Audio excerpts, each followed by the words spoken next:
The snow had started falling before noon, the kind that didn't rush but drifted. Soft, slow, deliberate. I remember thinking how perfect it was for the weekend we had planned. A simple birthday gathering for Alina's mother, Mireille. We'd stayed at her house before. It had charm, creaky floorboards, the smell of old books in the hallway, the fireplace that smoked just enough to make it feel like a scene out of a forgotten holiday movie. Alina had been humming in the kitchen when I left, tied into a soft gray sweater that always made her eyes look brighter. "You get the groceries. I'll prep the house," she said with a kiss on my cheek and a list she'd handwritten in pink ink. Almond milk, wine, rosemary, 2 dozen eggs. Nothing unusual. Nothing that hinted at what would come. The store wasn't crowded. I made my way through the aisles with quiet efficiency, humming along to the faint overhead music, ticking things off the list like I always did. This was something we did well together, I thought, shared rhythms, domestic flow, knowing each other's steps. Or so I believed. The garage was warm when I pulled in, the bag swaying from my arms as I balanced the door open with my shoulder. Mireille's house had that split-level layout, a flight of steps leading from the garage to the kitchen, where voices carried down without effort. I was halfway up, the edge of the step biting into my shin, when I heard her. "Why aren't you pregnant yet?" Mireille's voice was smooth, polite even, but with that dangerous undercurrent mothers sometimes wore like pearls. Alina didn't hesitate. "I'm not ready to close doors. What if someone better comes along?" The words hit me so hard I forgot to breathe. Not screamed, not whispered, just spoken with brutal calm. The kind of sentence people said when they believed no one was listening. The kind of truth that only escaped when it felt safe. Everything inside me slowed. My heartbeat, my thoughts, even the twitch of my fingers gripping the plastic bags. The eggs would be crushed, I realized absently, but I couldn't move. Couldn't finish the stairs. Couldn't decide whether to walk in and demand context or walk away and never look back. Someone better. I thought of our apartment. The pictures we'd framed together. The late-night pasta recipes, the shared playlists, the fights about nothing, the quiet makeups, the plans, my God, the plans. Weekend trips and concert tickets, nursery ideas, even names we'd tossed around after a few too many glasses of wine. Was it all just a placeholder for her? Was I the safe harbor while she waited for a better storm? My feet made the decision before my mouth could. I stepped back down the stairs, each motion careful, robotic, like I was moving underwater. I placed the grocery bags neatly by the bottom step. The brown one had ripped slightly too many cans. I adjusted it anyway. Then I pulled my key ring out of my jacket pocket, slid the house key off with a slow, deliberate twist, and placed it gently on top of the bag with the rosemary sticking out. That was the last thing I ever gave her. I walked out without making a sound. The snow had started piling up on the windshield, but I didn't bother clearing it. I just got in the car, turned the heater on full blast, and backed out of the driveway like a man escaping something holy. My phone buzzed once in my coat pocket. Probably Alina asking about the wine. I didn't check. I couldn't. Not yet. The road stretched out ahead of me like a question I hadn't yet formed. I didn't know where I was going. A part of me expected to feel rage or heartbreak or betrayal clawing at my throat. But all I felt was an eerie quiet, like the moment between lightning and thunder. She didn't know I'd heard her. That made it worse, somehow. It wasn't a confession made in a fight. It wasn't a moment of spite or cruelty. It was her truth, spoken easily, confidently, as if she had every right to be weighing the market of men while I carried in bags of groceries and dreams. As I merged onto the road, snowflakes blurring against the windshield, I tried to replay it, tried to soften it, tried to twist her words into something forgivable. Maybe she meant something else. Maybe she didn't mean better. Maybe she meant different. But my gut didn't buy any of it. You can always tell when someone has stopped choosing you. It wasn't just the sentence. It was the ease, the calm in her voice. Someone better. That night, I checked into a hotel off Sycamore Street. Not because it was the best option, but because it was the first one I saw. The lobby smelled like cinnamon and disinfectant. The front desk clerk didn't ask questions. She handed me a room, key like she knew I was running from something. I took the elevator up to the 3rd floor and sat on the bed without turning on the light. I didn't cry. I didn't scream. I didn't even drink. I just sat there, letting the silence stretch out until it felt like a second skin. I could have walked in and asked her to explain. I could have confronted her, waited until she saw my face and realized what she'd done. But there was no need. The sentence didn't need context. It was already complete. She wasn't ready to close doors. So I did it for her. And somehow, that was the clearest moment I'd had in years. The morning after I walked out of Mireille's house, the sun was hiding behind thick clouds, and even the city seemed quieter than usual. I sat in the small hotel room, staring at the plastic-wrapped glass by the bathroom sink, as if it might tell me what to do next. My phone had rung 3 times overnight. The 4th time, I finally looked at the screen. Alina. Of course. The first message came in at 11:42 p.m. Where are you? The second, just after midnight. Noah, this isn't funny. Are you okay? Then, why did you just leave? For the first time in our 3 years together, I didn't reply with instinct or obligation. I sat there, heart steady, not avoiding a fight but simply unwilling to enter one. I wasn't angry, not yet. I wasn't even grieving. It was something stranger. I felt like I'd stepped outside of myself, like I was watching a life I used to belong to play out in a place I could no longer touch. I waited until morning, then typed the only words I could offer. I heard what you said to your mother. We're done. I'll collect my things next week when you're not home. I read it 3 times before hitting send. It was cold, maybe, but it was also honest. And I wasn't going to dilute the truth with punctuation that didn't belong. No, I'm sorry. No, please understand. Just a clear break. Just the kind of clarity she had given me without knowing. After I sent the message, I turned off my phone and placed it on the nightstand like it was radioactive. The silence that followed wasn't painful. It was clean. Sharp, yes, but clean. Like stitching after a deep cut. Like something necessary. I took a long shower. Not because I was trying to wash anything away, but because I needed time to stand still. I let the water beat against my back until my fingers wrinkled. I didn't cry. I didn't talk to myself. I just breathed, counted seconds, and focused on the simple fact that I had made a decision. We weren't going to talk this through. There wouldn't be a fight, or a long unraveling of accusations and apologies.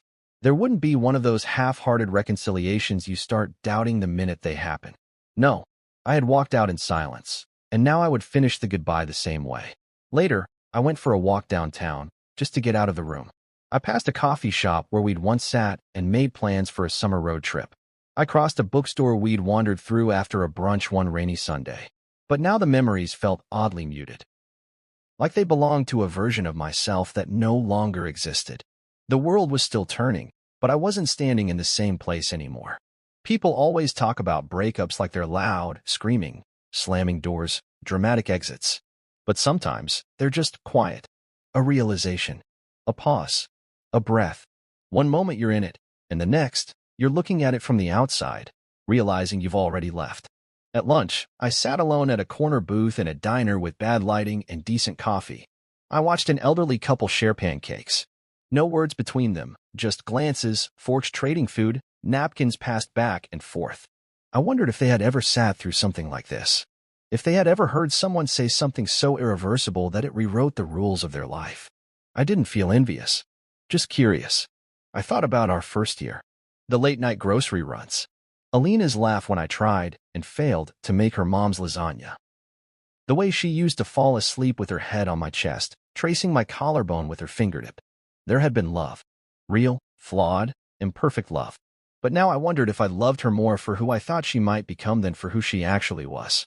It's a brutal thing to admit, when you realize you were the only one planning forever. I didn't check my phone again that day. I didn't need to. I already knew what would be waiting. More texts, more confusion, maybe even a voicemail where her voice would crack just enough to make me question myself. But I didn't want confusion. I didn't want guilt. I wanted peace. And sometimes, peace only comes after the silence.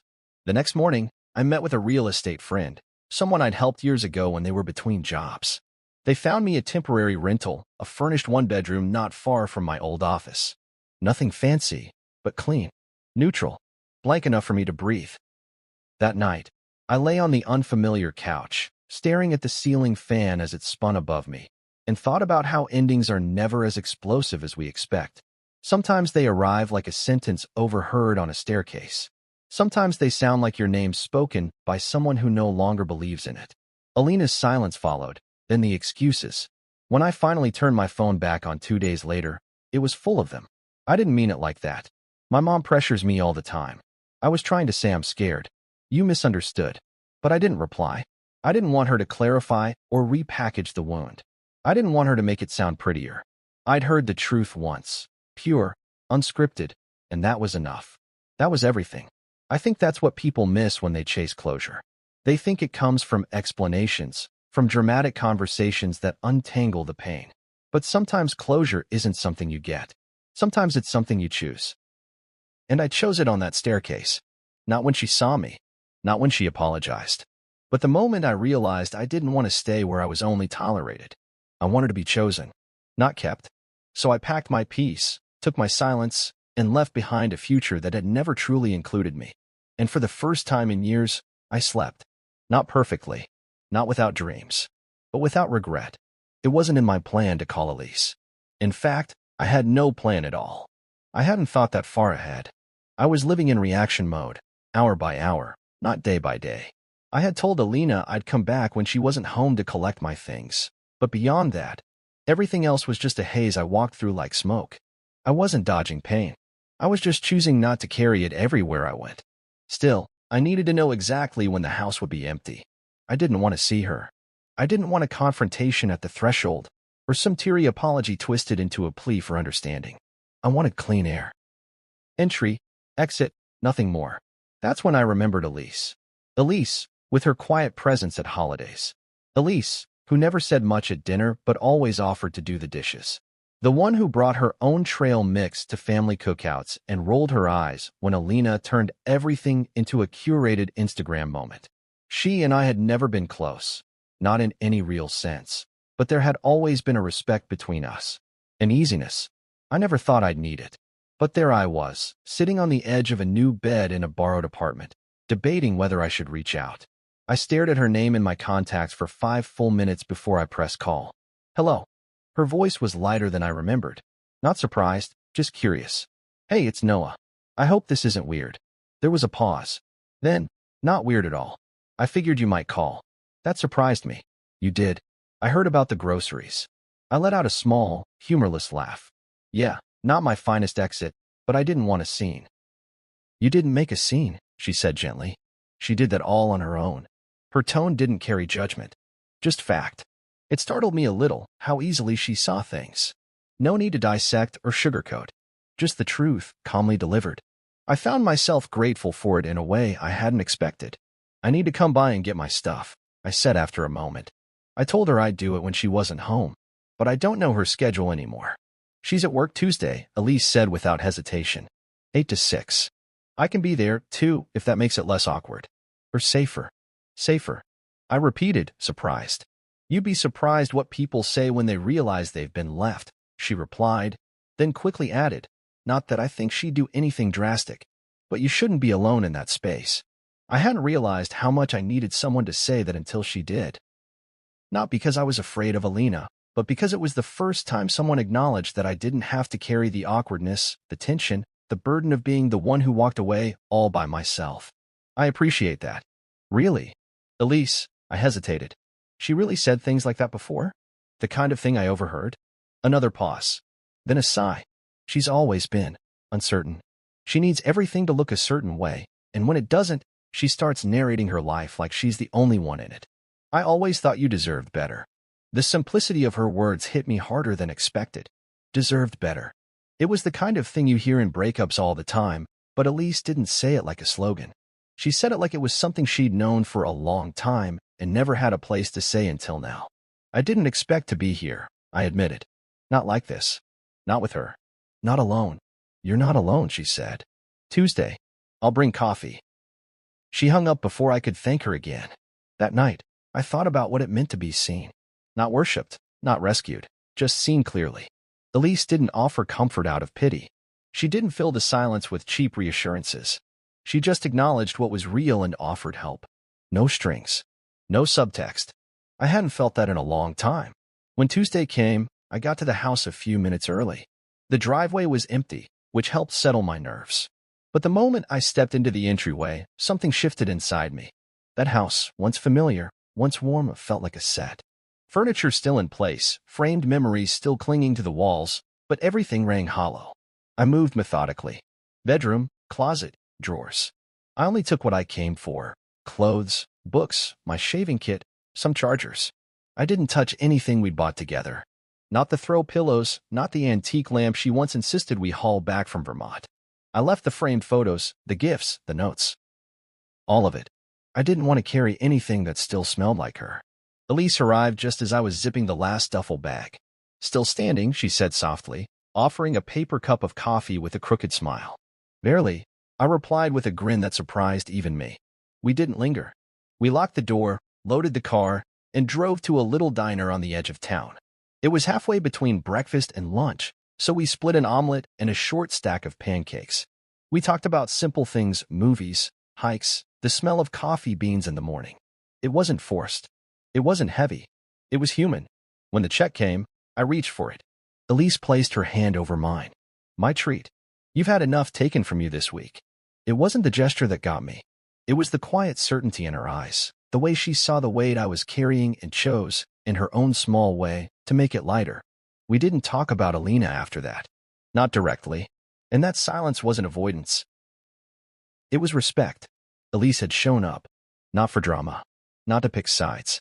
Just because she saw someone trying to rebuild himself from the quiet wreckage of a single sentence. And she knew how to sit beside that pain without needing to solve it. As I dropped her off, she looked at me through the car window and said, "People show you who they are in the silence, not the speeches." I nodded, understanding more than I could say. And for the first time since that staircase, I felt like I wasn't sinking anymore. I was beginning. Tuesday came cold and brittle, the kind of day that made your breath feel like glass. I parked across the street from the house Alina and I used to share, well, technically still shared, though by then it felt like a museum curated by someone else. The place looked the same, but it had become unfamiliar, like a skin I'd already shed. I stood in the driveway for a moment, watching the frost climb the edge of the garage door, then took a long breath and opened the trunk. I didn't bring much, just 2 empty duffel bags and 1 cardboard box. I hadn't come to reclaim the past. I came to collect only what belonged to me, the physical things, not the emotional weight. Inside, the house smelled faintly of cinnamon. Alina must have lit one of those seasonal candles she loved. A twisted irony that the sin of comfort could feel so unsettling now. The walls still held the same framed photos, our trip to Asheville, the goofy one from New Year's, her graduation. I didn't look too long. I kept moving. Not out of numbness, but intention. Bedroom first. I went straight to my side of the closet, ignoring the space where her clothes still hung, always arranged by color, by season, by some unseen rule of order I could never quite follow. My suits, jackets, and button-downs came down easily. I folded them without care. They didn't deserve the reverence they once had when we packed together for weddings and weekend getaways. This was functional. Mechanical. I packed only my books from the shelf. No shared novels, no gifts. I left the signed first edition I gave her last Christmas. Let it gather dust or meaning. It wasn't mine to carry anymore. The bathroom was next. Toothbrush. Electric razor. Cologne. I paused at the ceramic soap dish she bought in Portland. I'd hated it. Ugly little thing. But now, even that felt like a ghost. I left it too. I was finishing up in the living room when the door clicked open. I turned, startled, heart leaping, until I saw Elise, standing with a takeaway bag in one hand and 2 coffees in the other. "I figured you might forget to eat," she said, nudging the door shut behind her with her foot. "I also figured you'd be too stubborn to ask for help." I set the last box down and gave a tired smile. "You're not wrong." She handed me a coffee and set the food down on the dining table, our old dining table. Except this time, it was just the 2 of us in a quiet that felt earned rather than strained. "Any damage?" she asked, nodding toward the bags. "No, just attachment." She opened the bag and handed me a wrap. Turkey, avocado, and something spicy. It was warm in my hands, grounding in a way I didn't expect. We sat across from each other, the kind of casual that took MO. "Do you feel different?" she asked between bites. "Lighter," I said after a pause. "But not free yet. You will." There was no pity in her voice. No agenda, just confidence. She didn't speak like someone trying to fill the silence. She spoke like someone who knew silence had value. We started talking then, not about Alina, not directly. Instead, we talked about what came before her. My favorite books. Elise's failed attempt at learning the guitar in college. The time she got lost hiking alone in Vermont and ended up in a stranger's cabin who happened to be a retired pastry chef. How she stayed 3 days and learned how to make eclairs. She told it like it was just some quirky detour in a life full of quiet curves. I laughed more during that hour than I had in weeks. Not performative laughter, not the kind you offer to seem okay, but the kind that takes you by surprise. It reminded me I was still a person beneath the break. I studied her when she wasn't looking. She was dressed in a navy sweater, hair tied back loosely, eyes bright despite the weight she must have been carrying too. After all, this wasn't just awkward for me. She was Alina's sister. Blood. History. She was walking a tightrope I hadn't asked her to walk. And yet, she was here sharing lunch with me on a battlefield of old promises and new boundaries. I hope this doesn't make things worse for you, I said softly. Elise shook her head. It's not about worse or better. It's about true. And you didn't do anything wrong, Noah. You just heard the truth. That's not betrayal. That's clarity. I nodded, unsure how to respond to something so gently wise. Besides, she added, if anyone should be uncomfortable, it should be her. Not you. That stayed with me. Not just the words, but the calm certainty behind them. Elise had always been a background character in the story of my relationship with Alina. Now she was anchoring a completely different scene, one I hadn't even known I needed. After we ate, we took one last walk through the house. She helped me double-check the closets, run through the kitchen drawers. She found a pair of socks stuffed behind the dryer. I found a necklace I'd once bought Alina tucked in the back of a drawer, never worn. I left it. As we stood at the front door, Elise looked over at me. You good? I nodded. Yeah, it's done. Not just done, she said. Closed. We stepped outside, the cold biting now, sun dipping low behind the trees. She helped me load the last bag into the car, then stood with her hands tucked into her pockets, watching her breath form little clouds in the air. Lunch was nice, I said. She smiled. It was. Thank you for showing up. She tilted her head. You didn't ask me to. I know, I said. That's why it mattered. We didn't hug. We didn't linger. Just a shared glance, a quiet nod. And then I drove off, watching her in the mirror as she turned back toward the house. Toward the life she was still tethered to, but no longer defined by. The road felt different leaving than it did coming, like it was finally mine again. And for the first time in a long time, I didn't feel like I was escaping. I felt like I was heading somewhere. Time has a strange way of shifting when your world unravels. The days after I cleared my things from Alina's house felt like walking through fog, soft, thick, oddly soundless. And yet, amidst the blur, Elise's presence remained sharp and steady, like a lighthouse blinking through mist. I hadn't expected her to stay in my life beyond that Tuesday. That's not how breakups usually work, especially not when family is involved. But somehow, the quiet space that opened between us didn't close back up. At first, it was coincidence. A coffee shop on 6th where we both seemed to end up around the same time. A mutual friend's birthday dinner where our names were side by side on the seating chart. Then came the text messages. Simple things like, hey, this reminded me of you with a song link, or are you doing okay today? When the silence at night grew too thick to sleep through, I didn't overthink it. That was the beauty of Elise. She didn't force anything. She didn't pry. She didn't try to replace what had been broken. She just made space. And in that space, something unexpected started to grow. We started hiking together on weekends. She'd show up in her worn trail shoes, a thermos of tea, and that same effortless smile that somehow made the air around her feel easier to breathe. We didn't talk about Alina. Not directly. Instead, we let conversation roam freely. Work, travel dreams, music. We debated which author was most overrated and who made the best pancakes in the city. We walked beside each other, not ahead, not behind, as if we'd been doing it for years. But beneath all of it, something was shifting. Slowly, gently.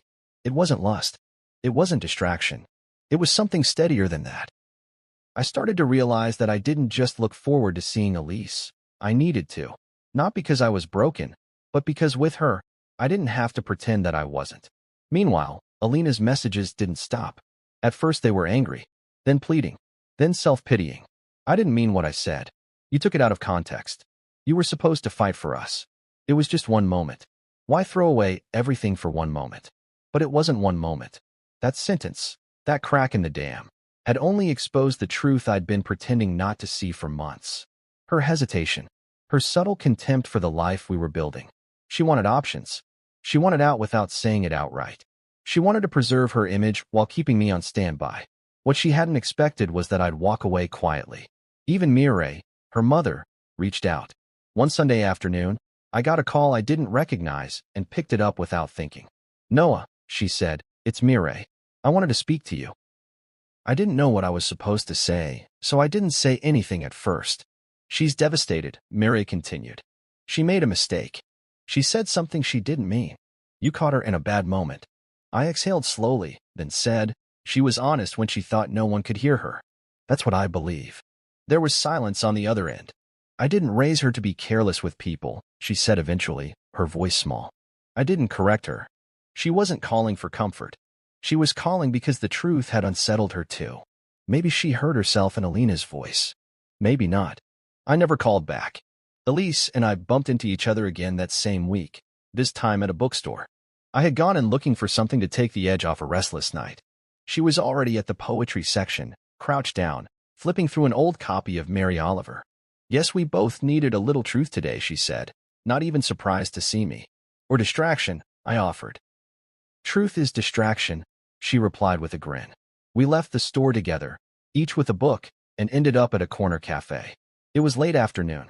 Rain tapped against the windows. We talked about writing, how some people wield it like a sword, and others like a bandage. Elise said she used to write short stories when she was younger, but stopped somewhere around her second year of college. "Too much pressure to be profound," she said, stirring her coffee slowly. I started to feel like if I didn't say something perfect, it wasn't worth saying at all. I looked at her, really looked, and saw someone who had lived in the background of her own family's drama for years. Someone who had made herself small for the sake of peace. Someone who had mastered stillness because everyone else was so loud. "You should write again," I said. "Not for them. For you." She smiled, soft and unsure. "Maybe." The shift came later that night. She sent me a photo. Her journal, opened, a pen resting across the page. I wrote something. "It's bad, but it's mine." I didn't reply right away. I didn't have to. She knew I was smiling. Weeks passed, and our interactions became rhythm. Morning hikes, bookstore visits, group hangouts where we found each other's eyes across the room like a private language. It wasn't about replacing anything. It was about discovering what had been quietly waiting. Then came the message from Alina I had expected but still felt a jolt reading. "Are you seeing Elise?" I didn't reply right away. I showed it to Elise the next morning as we sat on a bench overlooking a frozen lake. She stared at it, then looked out at the water. She was bound to ask. "She's your sister," I said. "This complicates everything." "It does," she agreed. "But that doesn't make it wrong." We didn't say anything else for a while. Just listened to the wind, the rustle of branches, the crack of ice along the lake's surface. But even in the stillness, I felt something settle between us. Not tension, not fear, but acceptance. Alina had built her life around how things looked. Elise was building hers around how they felt. And me? I was just learning how to live again, with less noise, more truth, and the quiet presence of someone who never once made me question my worth. In that quiet space, something real had begun, not out of revenge, not out of longing, but because sometimes the heart doesn't care about protocol. It only listens when you finally stop explaining yourself to people who never truly saw you. And Elise? She saw me from the beginning. It happened on a Tuesday morning. Clear skies, crisp air. One of those days that pretends to be warm because of the sunlight, but still makes your breath curl like smoke when you exhale. Elise and I had just finished our usual trail run, 3.5 miles through the park trails we both knew by heart now. We stood at the end of the loop, our hands on our hips, catching our breath in sync. It was the kind of moment I'd learned to cherish. No pressure, no noise, just the comfort of her presence beside me. But that morning, something different swelled in my chest, something I'd been trying to push down, but couldn't anymore. "Elise," I said, before I could talk myself out of it. She turned to me, cheeks flushed from the cold and the run. "Would it be crazy if I asked you to dinner? Like, not as friends?" She didn't answer immediately. Her breath came in soft clouds as she looked at me, eyes narrowing just slightly, not in confusion, but calculation, like she was measuring the weight of what I'd just said. Then, without blinking, she asked, "Are you sure you're not just lonely?" That stopped me for a beat. Not because it wasn't fair, but because it was. I nodded slowly. "I've been lonely, yeah? But that's not why I'm asking." I paused, searching for the words that would make her understand. "When I'm around you, I don't feel like I'm picking up pieces. I feel like I'm not broken anymore. And I don't want to pretend this connection we have is just friendship when it's clearly more. Her mouth parted like she was about to speak, then closed again. She looked down, then back up. It's complicated, she said. I know. But it's not crazy, she added with a soft smile. And yes, I'd like that. We didn't hug or kiss or do anything overly romantic right there in the cold. We just stood there in the quiet of the morning, sharing a look that said everything we weren't ready to speak aloud. We both knew this wasn't going to be easy.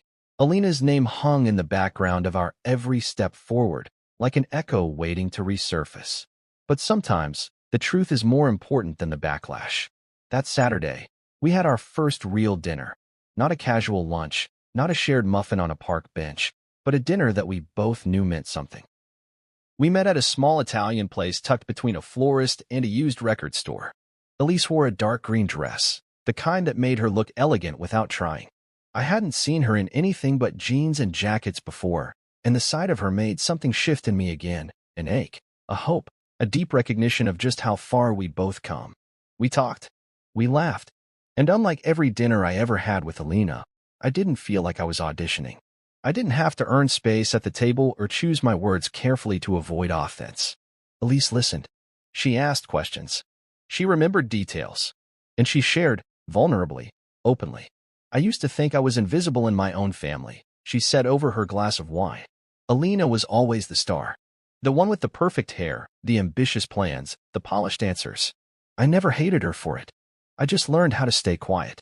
It became a habit. But lately, with you, I don't want to disappear anymore. You never were invisible, I said, leaning closer. I just think you were waiting for someone to actually look. That night, we didn't rush into anything physical. We didn't crash into intimacy just because we could. We ended the night with a long walk back to her car and a hug that lingered just a little too long to be innocent.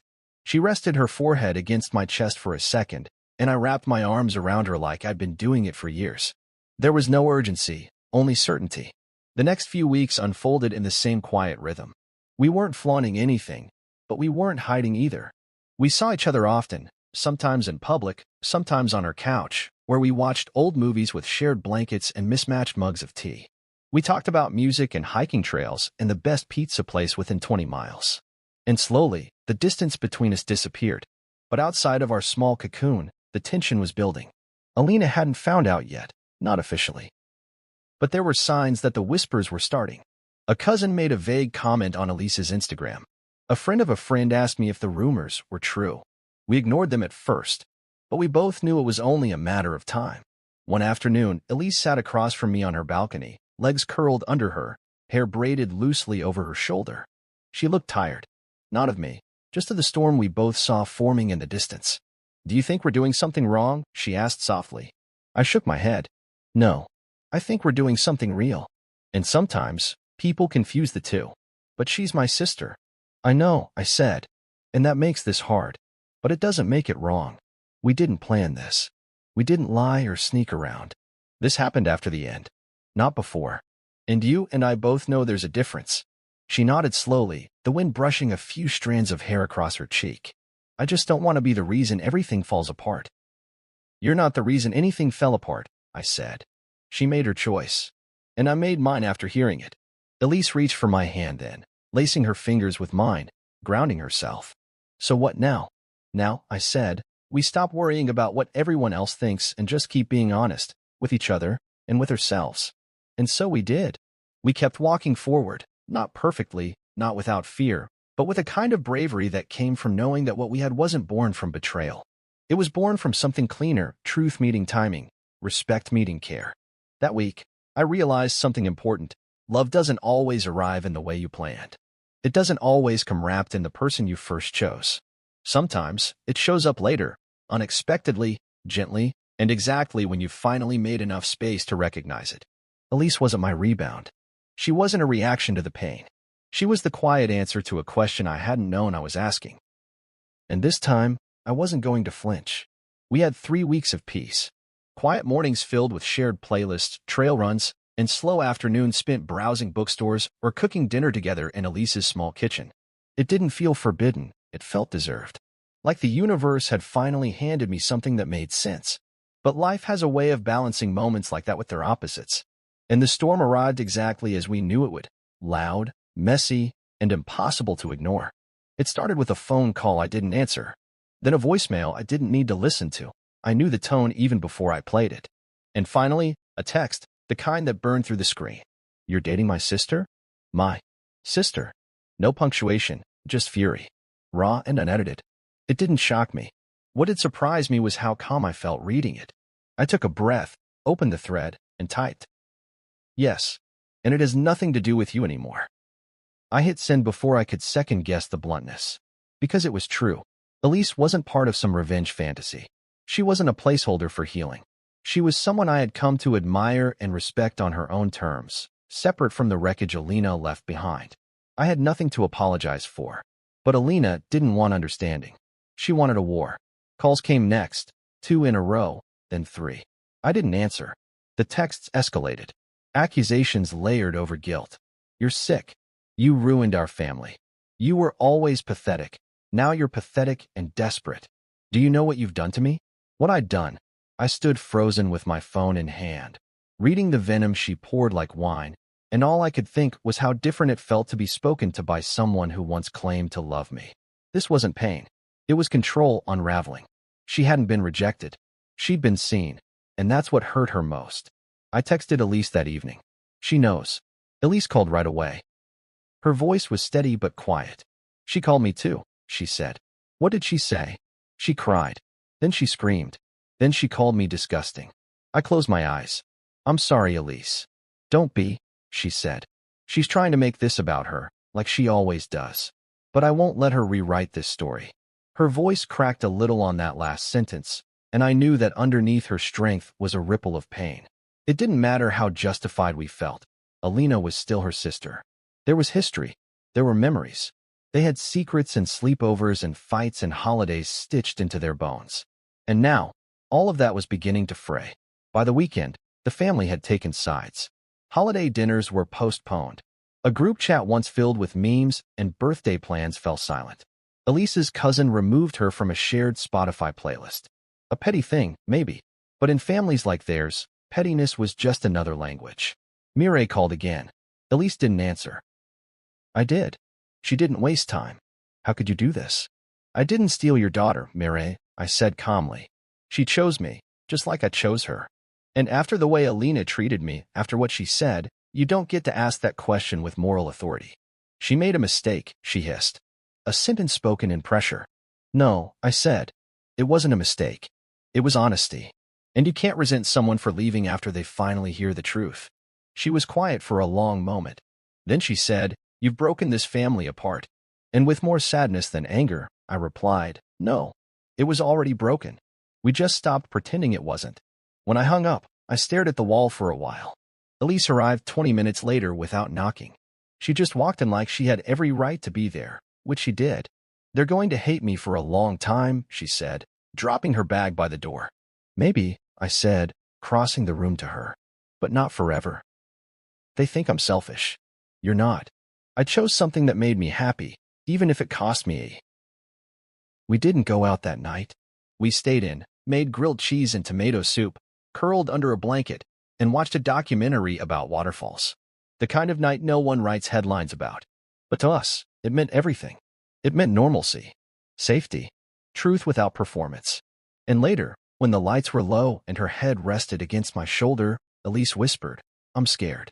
I didn't ask of what. I already knew. Scared of being cut off. Scared of regret.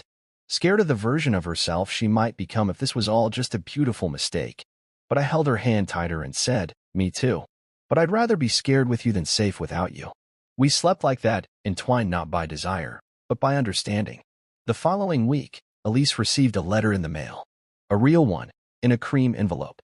It was from Alina. 3 pages, handwritten, emotionally choreographed. Apologies laced with guilt, flattery tangled with insult. The final paragraph read, You may have him now, but he'll always have pieces of me. You're just living in my shadow. Elise read it once, then tore it in half. Not with drama, just with finality. She didn't cry. She didn't rage. She folded the pieces neatly and slid them into the recycling bin. She still thinks love is ownership, Elise murmured. That people can be claimed, not chosen. I kissed her then. For real. Slow, certain, and full of gratitude. Not for what we'd become, but for the fact that she had chosen herself first. We weren't naive. We knew there'd be more fallout, more silence, more people who wouldn't understand how something beautiful could rise from something broken. But we also knew that we weren't building this love on top of someone else's ruin. We were building it from our own ground, honest, scarred, and still soft in the middle. They called it betrayal. We called it freedom. And between us, that was more than enough. By the time December settled in, the world around us looked different. The trees had lost their leaves. Lights shimmered from porches and storefronts, trying their best to make cold feel festive. It was the kind of season that used to make me anxious. Holidays meant obligations, family expectations, schedules to negotiate. But this year, for the first time in years, it was quiet. Just me and Elise, navigating something that felt both fragile and powerful. We didn't make a big declaration about being together. There was no Facebook status, no announcement, no need to make anyone else validate what we had. Our relationship unfolded like music played in the background, constant, comforting, never demanding attention. We went at our pace. We made space where there used to be tension. Our weekends became rituals. Saturdays were for pancakes, always banana, always with too much cinnamon. Sunday mornings were for long walks in silence, fingers laced, breath forming little clouds in the chilled air. She'd bring a thermos of chai. I'd carry the portable speaker and play songs that somehow always fit the mood, even when we didn't speak at all. And it wasn't all bliss. We had our hard days. The kind where Elise would get a text from an aunt reminding her that she was no longer welcome at a New Year's gathering, or when she'd overhear someone at work whisper that she stole her sister's ex. She carried those things quietly, tucked them under her ribs like bruises no one saw, but she didn't let them define her. I'd catch her sometimes, standing by the window, staring out like she was trying to remember the version of herself that used to belong to the family she lost. I never interrupted those moments. I just walked up behind her and wrapped my arms around her waist until she leaned into me, her body softening like a tired breath. One night, while we were wrapped in blankets on the couch, watching a rerun of a cooking show neither of us actually cared about, Elise turned to me and asked, "Do you think we'll ever be normal again?" I looked at her for a moment, then said, "I don't want normal. I want honest. I want peaceful. I want us." She didn't say anything right away, just laid her head on my chest and whispered, "Okay." Somewhere in the middle of that stillness, we became more than the aftermath of something broken. We became something new entirely. Not a reaction. Not a rebellion. Just two people deciding every day to choose each other, even when it was inconvenient. And then, out of nowhere, Mary called. Elise had just stepped out to grab dinner, and my phone buzzed with a number I hadn't seen in weeks. I let it ring once. Twice. My thumb hovered over decline, but something inside me said pick up. "Noah," her voice came, hesitant, worn thin, but not angry. Yes, I wanted to. I wanted to talk. I stayed silent, waiting for the tone, the angle, the purpose. Elise says she's happy. She is, I replied. I didn't think this would be how things ended up. I thought you and Alina. She made her choice. I interrupted gently. I heard what she said. And Elise, she showed up when no one else did. Mire exhaled slowly. I wasn't calling to argue. That surprised me. I don't understand it, she continued. But I see it. You too. You make sense in a way Alina and you never did. Maybe I didn't want to admit that before. I didn't know what to say. It was the closest thing to a blessing we were going to get from anyone in that family. She's still my daughter, Mary said. And Elise is still my daughter. And I don't know how to make peace with all of it. But I don't want to lose both of them. That hit me harder than expected. Because in a way, I realized Elise had been losing pieces of herself for years, always deferring to the louder voices in her family. Always choosing the path of least resistance. Until now. "Dinner," Mary said suddenly. "Would you and Elise come over?" No Alina. No drama. Just a meal. I told her I'd ask Elise. I didn't promise anything. When I hung up, Elise walked through the door carrying Thai takeout and 2 bottles of sparkling water. I watched her move, comfortable, tired, humming softly to herself, and I realized just how much peace she had created in my life, and just how much I wanted to protect that peace.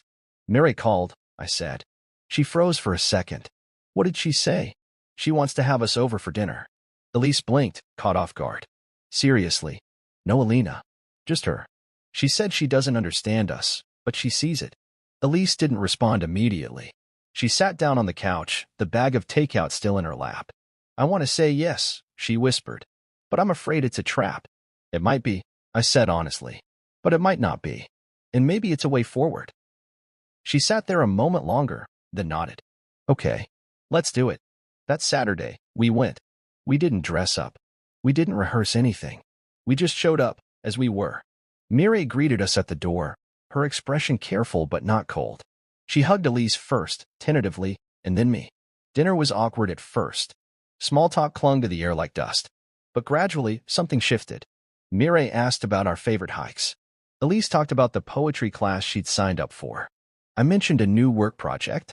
We laughed once, then twice. And when dessert came, Mireille leaned back in her chair and said, "You two really do make sense." That was all she said, but it was enough. Later that night, as Elise and I drove home, she reached across the center console and took my hand. "I didn't think she'd say that," she murmured. She did. Elise smiled to herself. "We're not just surviving anymore." "No," I said, bringing her fingers to my lips. "We're building." And we were.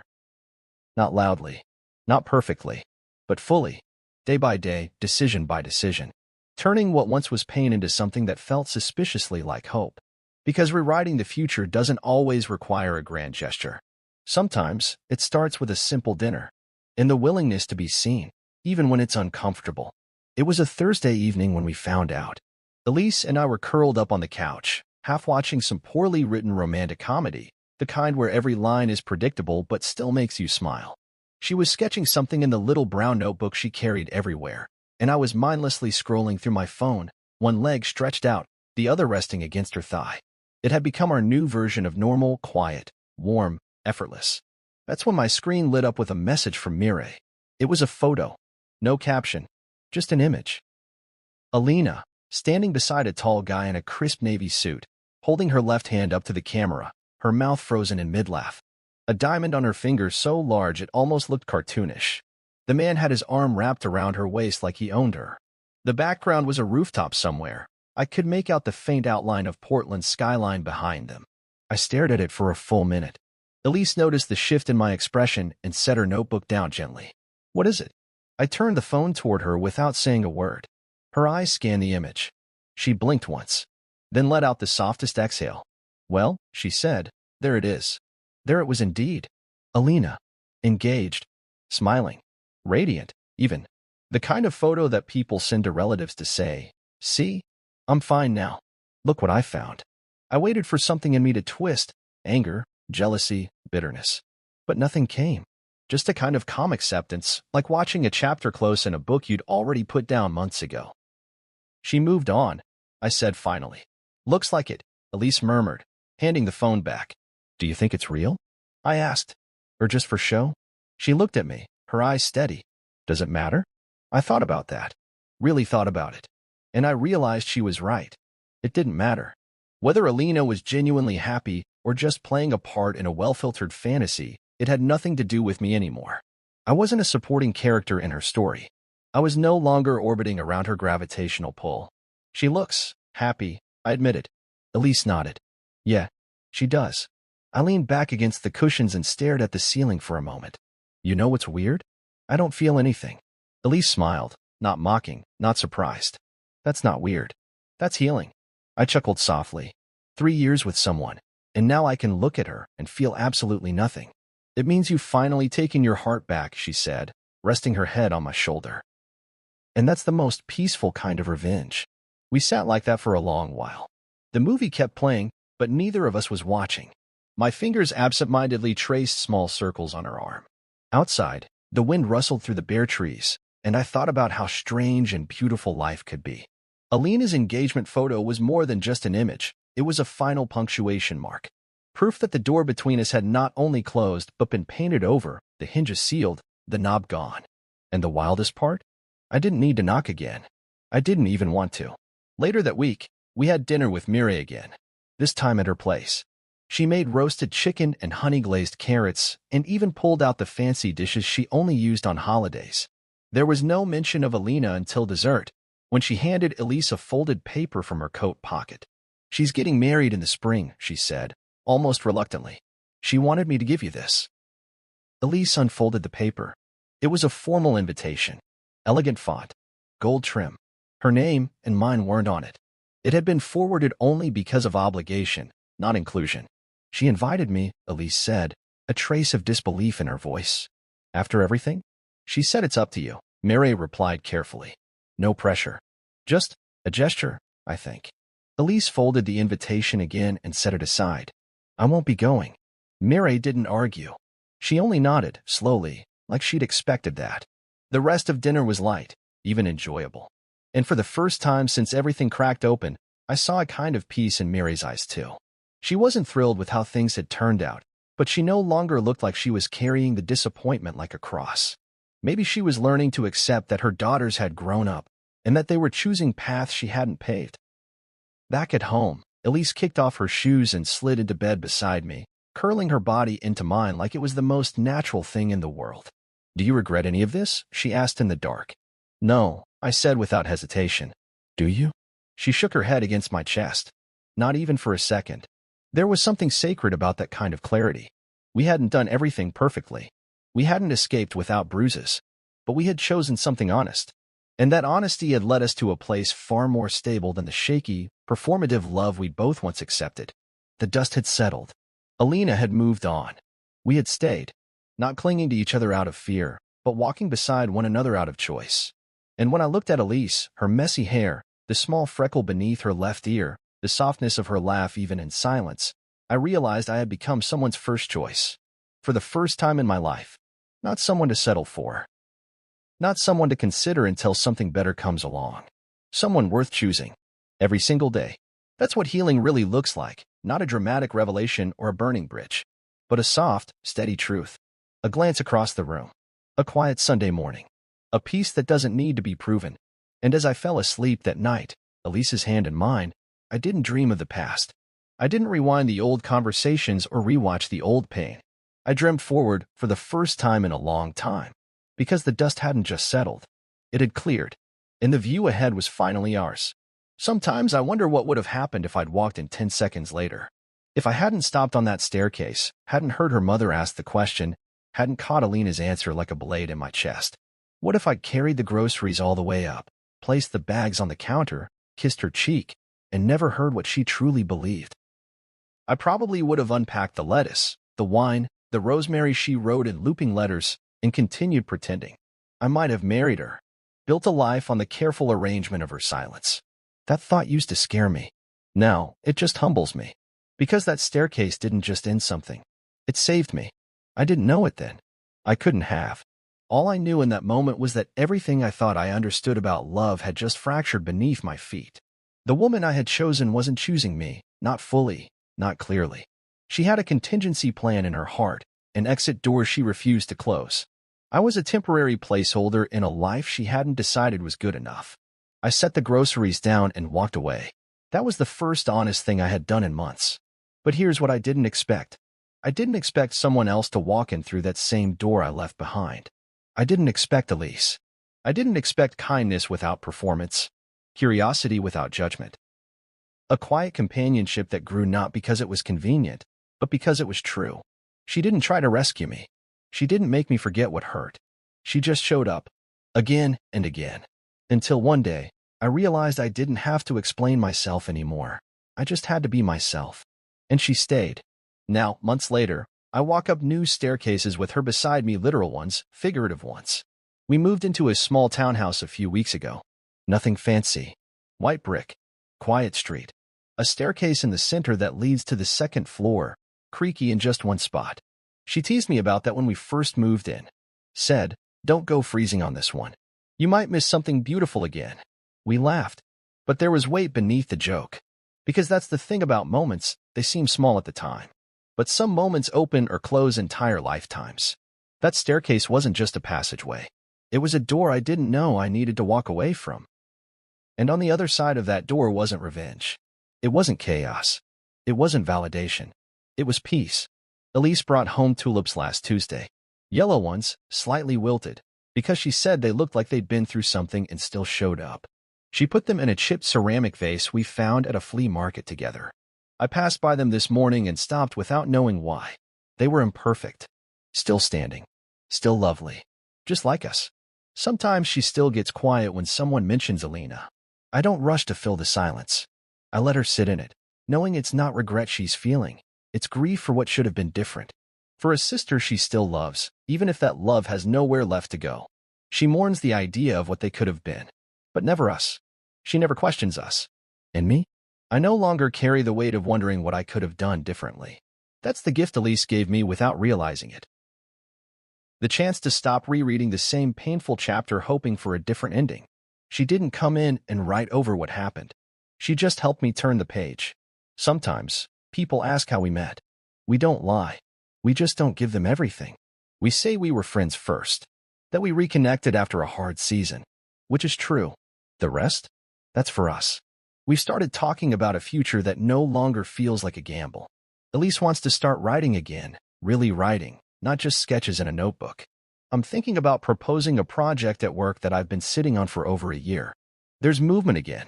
There's hope. There's the quiet hum of something building instead of breaking. One night, we were out walking and passed a couple arguing on their front porch. We couldn't hear the words, but the tone was familiar, sharp, tired, unraveling. Elise looked over at me and whispered, "Thank you for hearing her that day. I hate that it hurt you, but I'm glad you listened." I nodded, squeezing her hand. I used to wish I hadn't. Now I know it was the most honest moment of my life. Because it was. Not just because it ended something, but because it began something better. Something real. Love isn't always soft. It isn't always fireworks or perfect timing. Sometimes love is what happens when everything else has fallen away. When you've lost enough illusions to see someone clearly. When someone sees you back. And stays. Elise stayed. She didn't step in to be better than Alina. She stepped in simply to be herself. And that was more than enough. Sometimes I still think about Alina's sentence. The one that broke me open. I'm not ready to close doors. What if someone better comes along? At the time, it felt like the end of everything I knew. Now, I realize she was right, just not in the way she meant. Someone better did come along. But he didn't come for her. He came for me. Because I became better. Stronger. Calmer. Clearer. Not in spite of what happened, but because I had the courage to walk away from being someone's second choice. And I found a woman who didn't need to be convinced. Who didn't measure my worth against some invisible future. Who didn't keep doors half open just in case. Elise closed the door behind her when she walked in. And in doing so, she opened another. So now, when I walk up the stairs of our home and hear her humming in the kitchen, or see her dancing barefoot on the tile floor, or feel her curl against me at night without a word, I remember.